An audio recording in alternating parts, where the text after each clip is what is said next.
friends, and welcome back. Dr. Foodie here. Back today again with another recipe for the quick appetizer series that I'm doing. Today I bring to you a recipe that is very close to my heart. It is chicken 65. It's from a place that I was born in South India, Hyderabad, and there's a lot of history, there are a lot of stories actually behind this one particular dish. I'm not going to get into all of them. Rumor has it that the name was derived from this being the 65th menu on a certain restaurant, and people did not know what to call it, so they just picked that number. Rumor has it that it originated in the military canteen. I'm not 100% sure, but nonetheless, this can be a longer appetizer where you first fry the chicken and then toss it in yogurt. But because this is a short appetizer series, I will try my best to make this in a way that you can get a few authentic flavors of South India while making it a very quick recipe. First logical step in making chicken 65 is chicken. So I have here 1.5 kilograms of chicken thigh. The best cut of meat I find for chicken 65 would be the thigh because it has a lot of juice and some extra fat.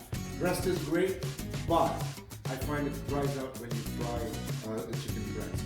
Now, the secret to making soft meat when you fry is a little trick that many restaurants use called brining.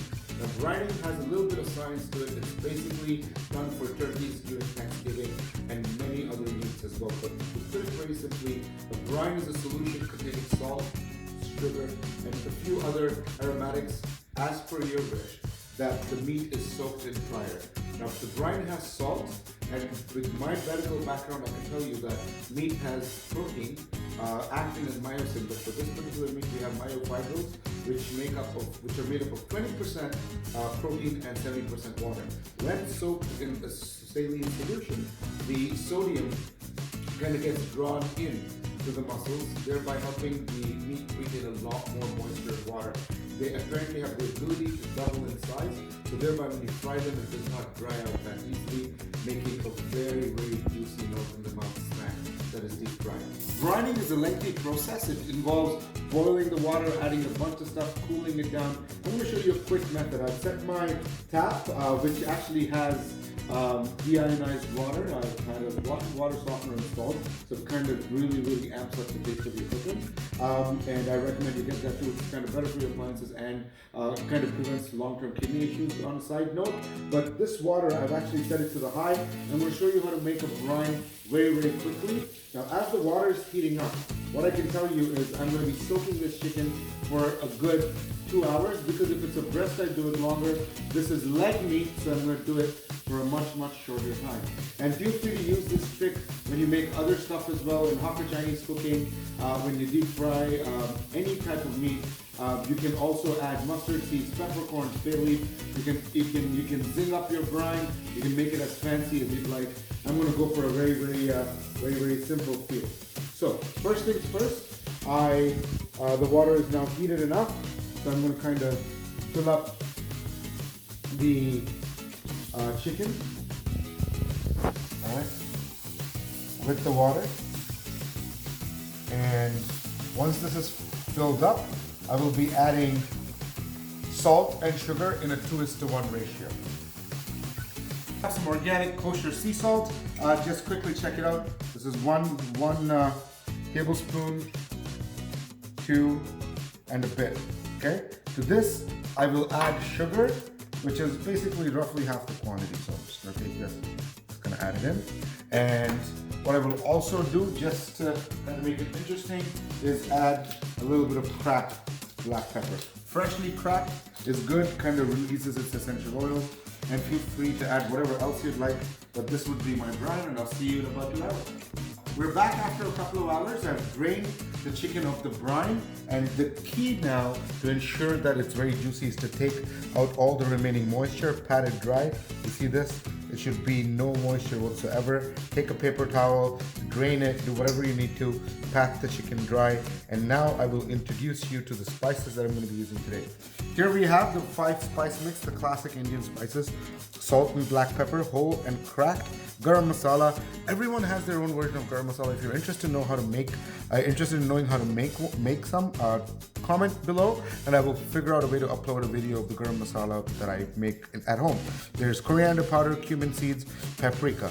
These are the dry spices. Now here we come to the wet ones. Here we have ginger paste and garlic paste. Now this red one, Chicken 65 uses a lot of red chili, so I'm not going to go with the green chili. I took some red chilies, I smoked them a little bit, and I crushed them up and stored them in oil, which again seeps in the red chili flavor, gives it an amazing kick.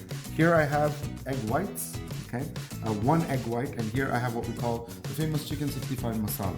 This I made by just warming up a pan, and I took the following spices: cardamom, 2 of them, green, and about 15 to 20 black peppercorns, a few cumin seeds, a few shahi zira, 1-inch stick of cinnamon, about 15 to 20 cloves, 1 or 2 bay leaves, and 1 or 2 strands of star anise, and 1 or 2 little strands of, I'm not 100% sure what the name in English is, but it is called Javitri in Hindi. So if you could Google that, that would be awesome. Now, to add to that, I've also chopped up curry leaves, and this is the main flavor profile for Chicken 65. People, while kind of tempering it after deep frying it, add curry leaves to it. I've had curry leaves finely chopped, and I have coriander finely chopped as well, along with my main binding batter mix here.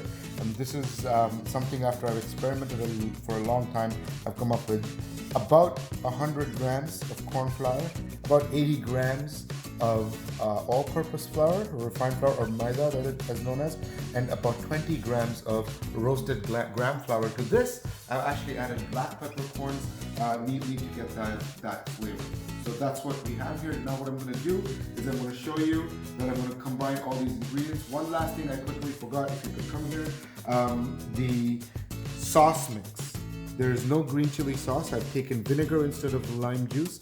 I've added soy sauce, a little bit of fish sauce instead of Ajinomoto, and I've added ketchup and red chili sauce. And that's all there is to this. Now what I'm going to do is, in front of you, I'm just going to quickly take and combine the spices here, okay, very quickly. Along with that, I'm going to add the sauce mix as well. Again, all this will get mixed by hand, so do not worry about this, okay? Along to that, I'm going to add my whole Chicken 65 mix, right? And to that, I am going to add my coriander and curry leaves. To that, I get to add this, and I prefer not to use color. The red chilies, the chili powders, they give the color themselves. So once I do that, I add my binder and combine all of this together to form like a watery marinade. You can store this for a little bit, but if you don't want to, that's fine. If you want it extra crispy, you can add rice flour, potato starch, there's many things. Tapioca flour works, brown rice flour works. I just am happy. I don't like it too crispy, so I'm happy with my batter mix. Some people put in breadcrumbs. Like I said, good cooking is all about experimenting, knowing what works. And finally, I will be adding this. Okay. Now, once this happens, I'm going to leave a little. Let's just see. With all the moisture in the chicken, this will get absorbed pretty quickly. And you can either leave this, continue mixing until it forms a nice batter. We try our best not to add water. The brine chicken that gives out its moisture and all the liquid sauces, the egg white, should do the binding work. Always keep adding a little salt and taste for seasoning. It's always a very good principle to start low with lesser salt and increase it later, because again, cooking 101, you can add a lot more salt, very difficult or complicated to remove it, okay? I think this is kind of perfect, this batter mix for me. And now I let it rest for about 15 minutes before I start frying up my homemade quick fix chicken 65. So folks, now we are ready to fry. I've heated up my oil. You can see the bubbles. It's neatly bubbling, and it's a good between medium to high. Chicken doesn't take too long to cook. Sure, you can double fry it at lower and then get it crispy. The main thing is I just go straight for it. So just neatly grab a couple pieces and slowly let them into the oil. You see that little sizzle that it's getting, and these are cut out flat, so I'm going to let them fry. Don't overcrowd your pan, guys. That's again basic cooking tips. When you overcrowd, you lower the temperature of the oil. The food absorbs a lot of oil, and you know, a lot of things can go wrong. So just going to add one more piece, and then that's about it for this batch. While we're waiting for this to fry, I'm also looking to see a beautiful golden caramelization. Don't overburn your fritters, we could call them, or the chicken 65, because the powdered spices, when they burn, give you a bitter aftertaste. So if you come here, now you can see that I can just quickly stir the chicken to see what's going on with it. I did not disturb it for the first couple of minutes, but now after it kind of consolidated, in a couple of minutes I'll be neatly taking it out. So give it a few more minutes for the chicken to cook from inside. So we have here the perfectly crispy, golden, cooked from the inside chicken. They say it's an indicator when it actually stops ridiculously bubbling from the side that things are cooked.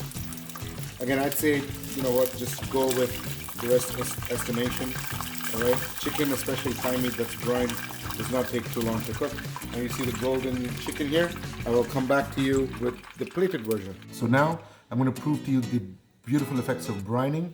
Look at how amazing. Look at the steamed chicken perfectly cooked through, and look at how juicy it is. Completely the moisture has been retained. The chicken, the fibers are juicy, and yet they're cooked through. Now I'm going to show you what a first degree burn to the mouth looks like. So amazing. Perfectly fried, not overdone, nothing burned. I can taste the subtlety of the curry leaf. So folks, this is a very simple recipe. Once you get your ingredients in order, it should probably take you about 15 minutes. Once you marinate and keep ready, enjoy, connect with family and friends through food, and have yourself a fantastic week ahead.